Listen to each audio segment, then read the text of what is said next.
The VAR Show. The one place for your weekly football update.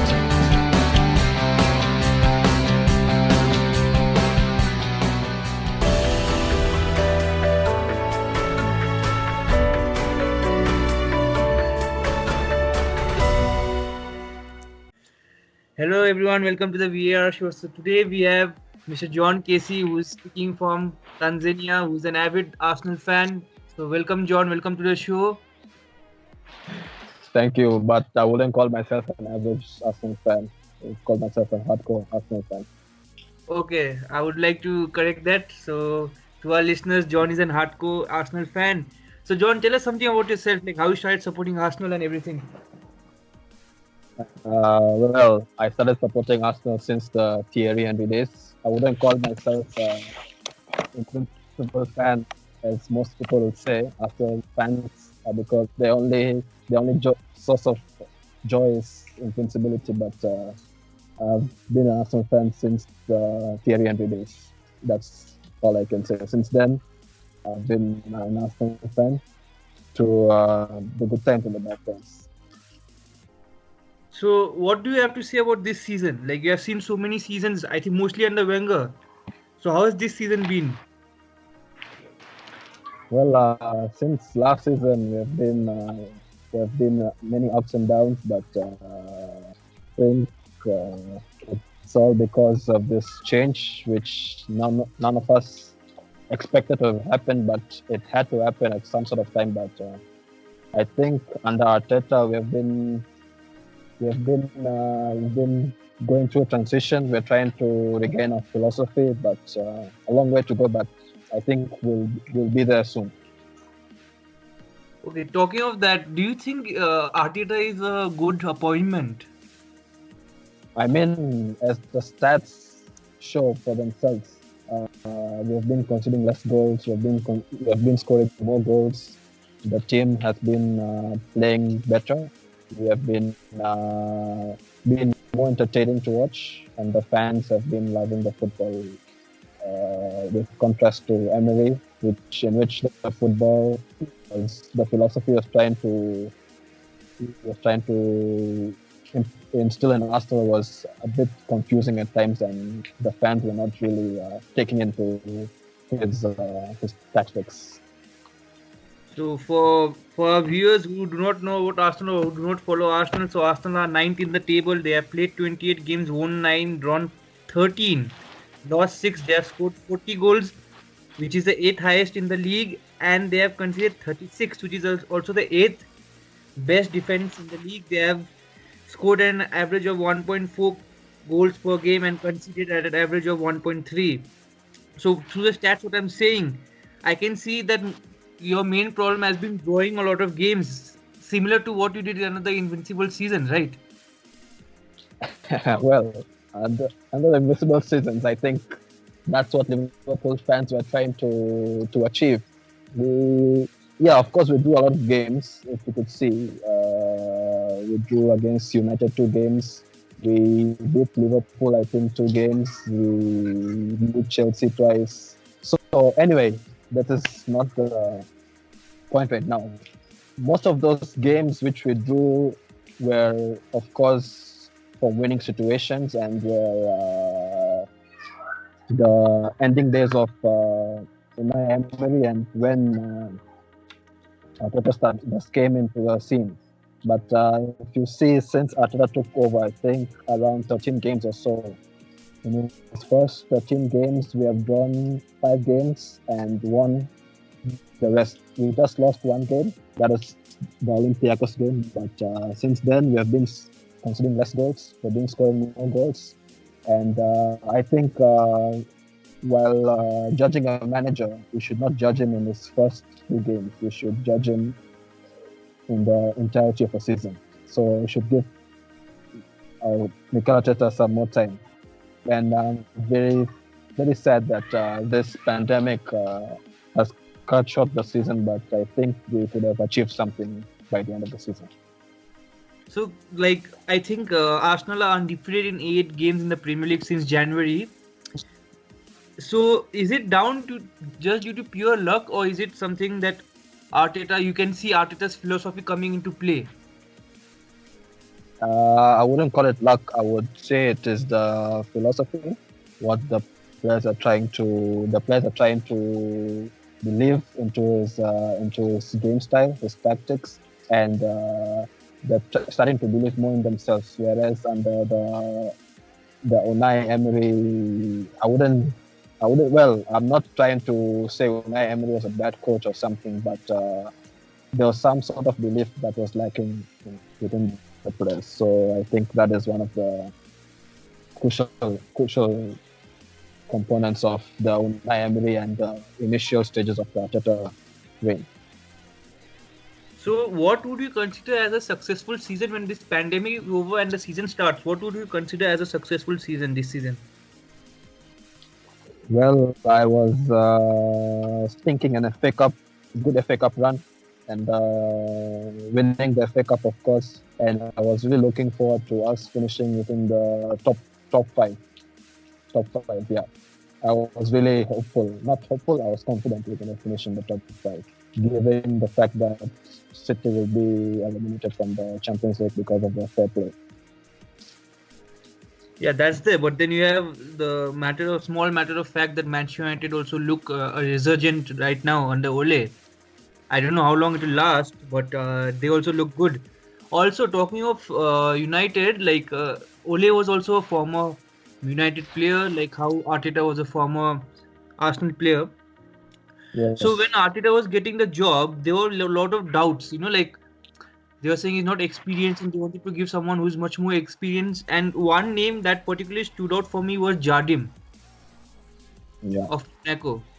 So do you think like he would be a better fit, or any other manager do you think would be a better fit than Arteta? Because he may turn out to be good, but like a size of the club like Arsenal, you don't hand out new manager jobs. Well, if you look at the difference between the United system and the Arsenal system, the board, if you say, United are more financially backed compared to Arsenal. Whatever the coach demands, he will get it at the goal, compared to Arsenal, wherein the owners are a bit more stringent in their spending. So I think that's where the problem will lie between the management and the coach in the terms of transfers. But if you say in terms of managerial wise, United, they will go in a 10-game winning streak, then they'll be all of a sudden overexcited. Whereas when things start going bad, they start blaming the coach. So that's where they always get it wrong. You could see also since they beat PSG last season, they were like all in. But after they got the new contract and they started losing games, all the blame shifted to the coach. So that's where the difference lies. Sometimes it's not only the coach. The coach also should be backed into buying good players. The same thing happened to Mourinho. In that sense, he was not backed to buying defensive players. He wanted to buy Miranda and some other big players. I won't go into the details of that, but that's what happened. And in terms of coaches who I would have preferred over Arteta, Jardim was not one of them. No. I was looking maybe someone like Allegri, because he's a very defensive coach, and that is where our problem lies defensively.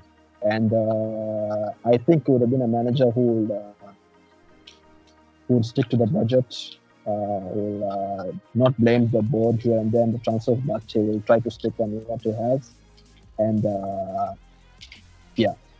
another coach maybe Ancelotti, but I don't think he will be suited to the demands that Arsenal would put forward to him. That's what I would say. Okay, on that note, there were links that what's his name? Lionel Messi was being linked away from Barcelona. He was linked to Inter Milan, but he has always said that he has a fondness to play for Arsenal. Is that true?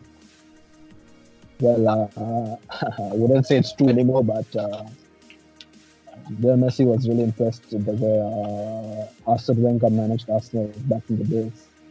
I think back when we beat them at the Emirates Stadium 2-1. Uh, well, we wouldn't go into the history like most fans, but yeah, he was very fond of the Arsenal style. It was well, we could say similar to what Barcelona were playing under the Guardiola days. So talking of transfers and big players, Arsenal have a very good front line. Especially they invested so much on Nicolas Pepe, but they have just got 40 goals, which is the eighth highest. You have the likes of Aubameyang, Lacazette, Pepe, and you have Martinelli and more youngsters. Isn't that a team that is underperforming? Well, like I said earlier, that was all down to the earlier part of the season. We were really low on confidence, but you see, since the Arteta took over, he has been scoring more goals. Aubameyang has been on fire. Lacazette, of course, has been on a goal drought for I think more than 10 Premier League games, but he has started scoring. He scored a win against West Ham. He scored one goal against Newcastle United in a 4-0 win. But if you see youngsters like Martinelli, Nketiah, Chris Nelson, I think we have a future there, given the fact that the Aubameyang's contract situation is uncertain. But going forward in the future, I think not so bad. But I think striker-wise, forward line is pretty much okay. But if you look defensively, that's where one point we need to improve. We are signing, of course, William Saliba from Saint-Étienne. We have many defensive players, young players from Holding. We have Mavropanos, who has gone to loan in Germany, Nuremberg, if I'm not wrong. We have Bakayo Saka. That's one player I don't think you have mentioned so far. Yeah. He has more assists than Trent Arnold, if I would say this season. Well, that's a different story. But yeah, I think we are doing all right so far. So on that, as you mentioned of the contract crisis of Aubameyang, he has been a goal machine since he has come to Arsenal. So if you are losing him next season, it will be a very big problem to replace him. Yes. Yeah, So definitely. It will be a big. Do you think you have ready-made solution like Martinelli or Pepe, or do you think you should go for another player to replace him? I think me personally, I would take my chances on players like Nketiah and Martinelli. I think they have proved themselves so far. Plus, I think if someone like Lacazette would stay, I think it will be a big boost for us. But if both our star players leave, we'll really need to go into the transfer market and look at our options. But we've been linked to other players, so let's see what the start of, like I would say, the next season or maybe this season. But let's see what lies ahead. So talking of transfers, you are also being linked with Willian, who has said he'll not sign a new contract. It will be a second successive season if he comes that you're signing a player from Chelsea. Do you think he'll boost your team, or do you think it's an signing they should not go forward with? Personally, I would not take my chances on a player like Willian, considering his age. Well, he's a well-proven player, but considering his age right now, I would not take my chances on him. I would go for younger players who will have a longer future, have a future ahead of them. But going for a player who is 30 plus, no, I would not take a chance on that.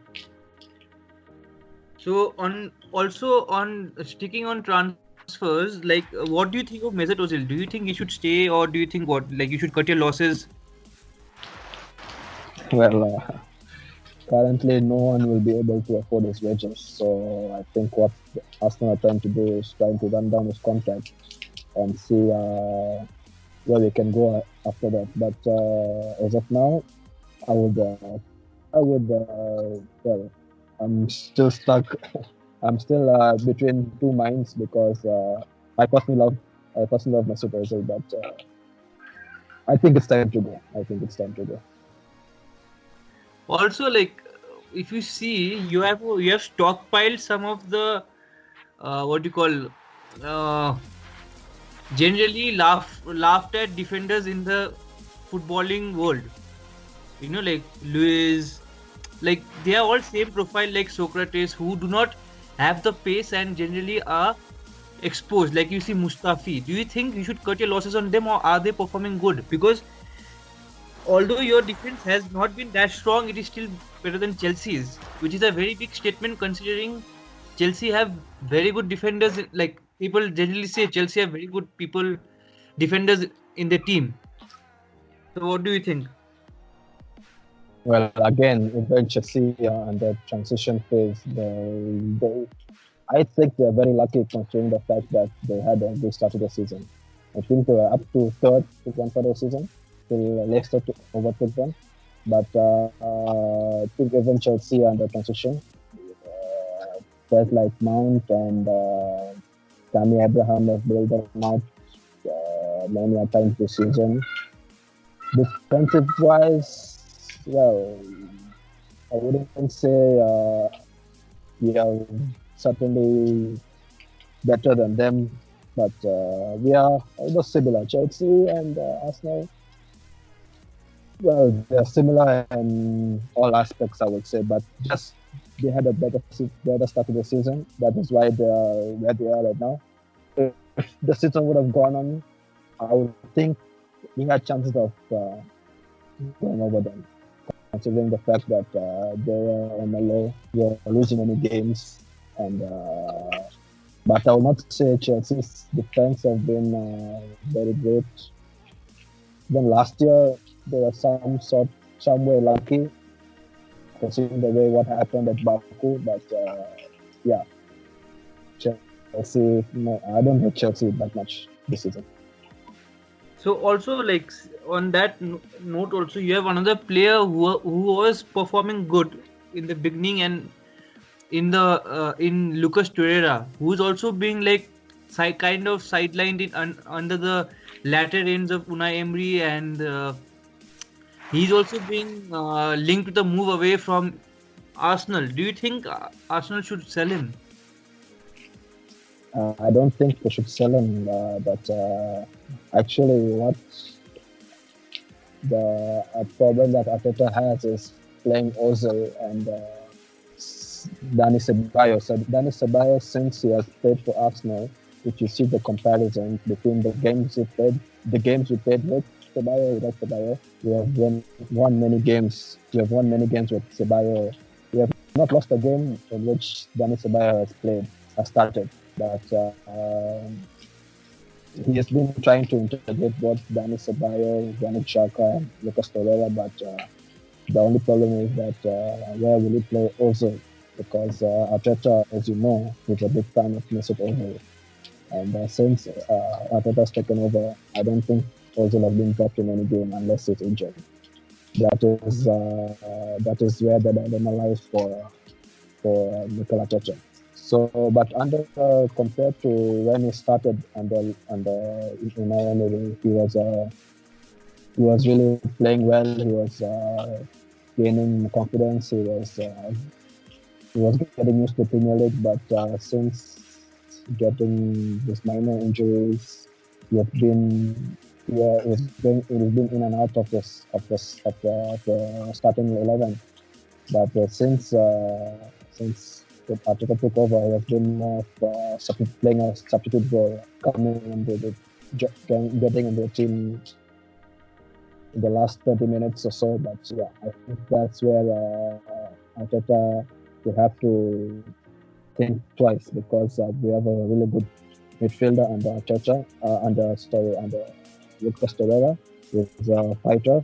He's strong in the challenges, and I think if he stays at Arsenal, he will have a good future. He has a better future than moving back to the likes of Napoli or AC Milan, who are who are still in, would say, not transition, but they're still confused over the managers because they've been changing managers right and left. So I think if he stayed at Arsenal, it would be a better choice for him personally. So, according to you, what is the best midfield option for Arsenal? I would say they are midfield three of Lucas Torreira, Granit Xhaka, and Dani Ceballos. Okay, and there's another front player. and front three maybe Pepe, Aubameyang, and Lacazette. There's another player who has been highly regarded. I do not know. I have not followed him at that much. Gondozi. Is he really good, or is he just another one of those Yaya Sonogo players? Well, Yaya Sonogo. Let's not get into that. But Gondozi had a good start to the season last year. He played really well under Unai Emery. He got many minutes under him. But since Arteta took over, well, there have been issues that we've heard that Arteta and him had problems with regard to Gondozi's discipline. He has been getting more games and in the Europa League and the FA Cup and in the FA Cup, but in the Premier League, guys like Granit Xhaka and Dani Ceballos have been the favorites in those positions. But I think going forward, he has a good future ahead of him. So he should not be too hasty in making decisions and just concentrate on his football and work hard and prove the coach that's what he can do.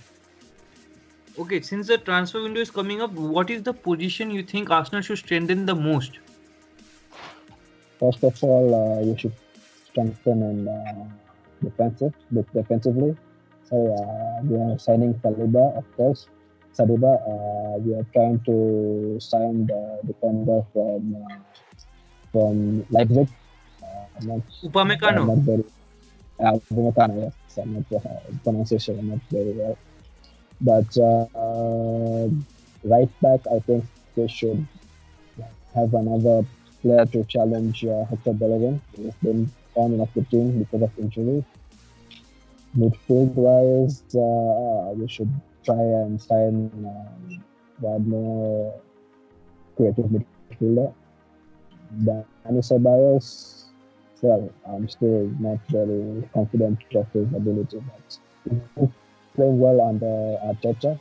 Maybe, I don't know. Not very sure of Dani Ceballos, but yeah, I think one more midfielder and two more defenders will be good. Also, on a serious note, were you really scared that Liverpool would also go invincible this season? Well, invincibility does not come so easy. Well, that's what you could see from Arsenal's 2003-2004 run. Although we drew 12 games, but most of those games we were almost in the losing position, if I would say. Like the game against Liverpool, the game we won 4 at Highbury. That game, we won that game after coming from 2 losses. We lost the Champions League game and FA Cup games, got knocked out. But we went on to win the season without losing a game. That is something which is fans have, they've not appreciated so far. But looking at Liverpool's run, they were on the way of something special. But Watford came and spoiled the party. But fair play to Liverpool this season. They've been very good, very direct in their approach. It will be really sad if they're not crowned Premier League champions this season. Also, I would like my final question for you is, What do you think of there was a controversy sometime back, like where Arsenal fan TV, they like people got on against them, and even I think Arsenal did not allow them to use the term Arsenal, and they then changed to AFC TV. Well, I So, wouldn't get. I don't want to get into that topic, but AFTV, well, I don't think they really depict what an Arsenal fan should be or how Arsenal fans are. Well, would I say it's for the money? I don't know. I would say no, not done for the money, but it's all entertainment wise. It's for the fans. It's supposed to. It's a platform for the fans to express their anger, their happiness, and so forth. okay, and also there were some rumors that you were like a missionary going around to spread the ideas of Arsenal in your school time. Is that correct?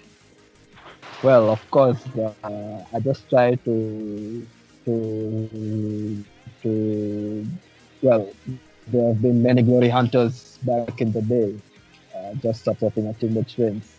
I've always trying to tell them, sitting them down and trying to tell them, look here, there's a club called Arsenal. It's managed by Arsenal FC, Arsene Wenger. So football is attractive, well defined, attacking football. Why are you trying to support teams which are always winning? Support a team because you love a team, not because they're winning. So I wouldn't call myself a missionary. Otherwise, I'll get an advocate for Arsenal Football Club. So thank you so much, Mr. John Casey, for speaking and coming to on the show.